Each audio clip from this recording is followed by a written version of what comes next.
Good evening, class. My name is Devin Phillips, and my informative speech today will be done on the history of surfing. So, surfing is known as a great pastime of a lot of the beach cities. It's a very important pastime for lots of different countries, including America, Brazil, Australia. But a lot of people out there don't really know what the history of surfing is. Where did it come from? When was it discovered? So I'll be talking about that today. So the first recorded history of surfing was actually found in Captain James Cook's diary. Captain James Cook was a European explorer who discovered the Hawaiian Islands back in 1778. This was 2 years after the Americans declared their independence from the British. So Captain James Cook, he stumbled upon the Hawaiian Islands in 1778. And when he was there, he discovered that the Polynesians were actually the people who introduced surfing to the Hawaiians. When he was there, he discovered some caves, and in those caves there were cave drawings.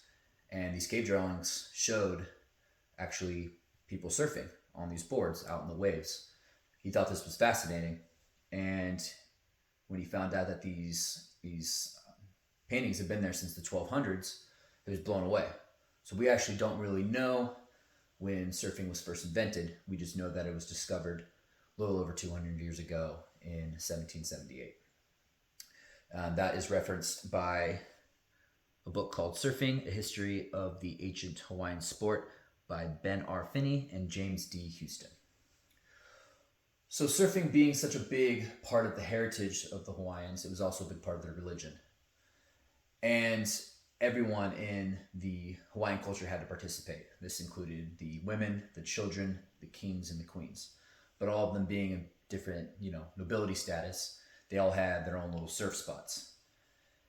Surf spots, something that, we still saw 200 years later in the 1970s, your own little private surf spot. This is also the origin of surf clubs, which were kind of a gang that protected their surf spots. This is also a fun fact where lifeguards got their start.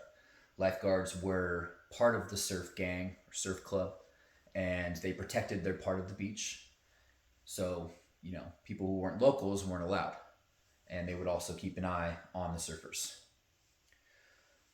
Going back into the 19th century, you had your famous writers like Jack London.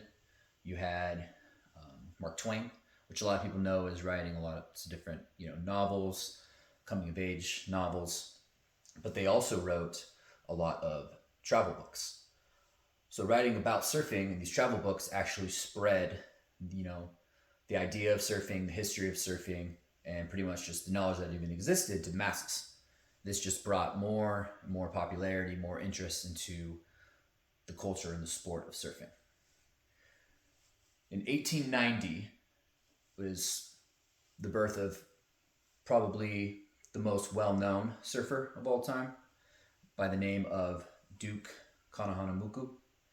And he was the first surfer who won the very first gold medal in the Olympics when it was first held in the Olympics as an event at the Stockholm Olympics. After he won the gold for the 100-meter freestyle, he decided he was going to take his new global known status globally. So he went to countries all across the world, and he was able to introduce surfing to all these new people.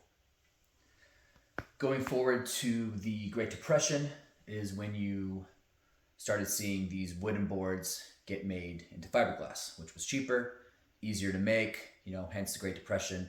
Things like that weren't really readily available, so they were able to use fiberglass, and it was lighter and it was easier to use. And then right after World War II, in about the 1950s, was the invention of the wetsuit. The wetsuit, as we know today, very slender and slim. Wetsuits back then were very bulky, but the wetsuits were very important because it allowed surfers to surf year-round, and it also allowed surfers to surf for longer because the cold temperature wouldn't lower their body temperature, thus allowing them not to surf as long. And then going back to the 1970s, once again, is where you saw a lot of your surf clubs, your locals only. So we had like a lot of the surf gangs, and then where lifeguards kind of got their start. Also in the 1970s, there was an Australian by the name of Simon Anderson. He was the one who invented the shortboard with the three fin style, which is the surfboard that is most commonly used and known today. And that helped out a lot because it allows surfers to cut in and out of waves easier, paddle easier, just move a lot quicker. The 1970s also saw the making of movies like Gidget and Endless Summer. Gidget and Endless Summer were phenomenal introductions to surfing because it also showed the surfing lifestyle. It just pretty much opened a whole new culture and showcased to the world what surfing was all about. I do have a video here that I will show you real quick about surfing. It kind of touches on some of the history that I talked about. The Great Depression. Many did whatever they could just to keep surfing and continue enjoying the fun it brought. By 1940, the Great Depression was ending and surfboards were being made out of lightweight fiberglass. Fiberglass weighed a lot less and was waterproof. This made for less work. As the surfing population began to rapidly grow and evolve, surfing companies started to open.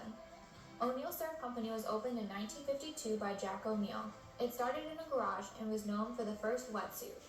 The invention of the wetsuit took hold fast because it allowed surfers to stay warm and surf in colder water, this spreading surfing into the cold water regions. Polyurethane foam became the new great thing in 1960 and replaced the balsa wood layer in the middle of the fiberglass. This allowed the board to float better and they could be manufactured much quicker. As new materials were discovered, new designs were also thought of. In 1960, they took the 9 to 11 foot surfboard and cut it down to 6 feet. The size reduction allowed the board to move faster through the water and made for more maneuvers. 1966, Duke, for his outstanding records, was the first person to be inducted into both the Swimming and Surfing Halls of Fame. Although 2 years later... Okay, so that is the history of surfing as we know today. A couple more of my references today were also by The History of Surfing, which is a collection of Waikiki, and then a website called Planet Surf, which described the history of surfing. And that is all I have. Thank you for watching my speech. Have a good night.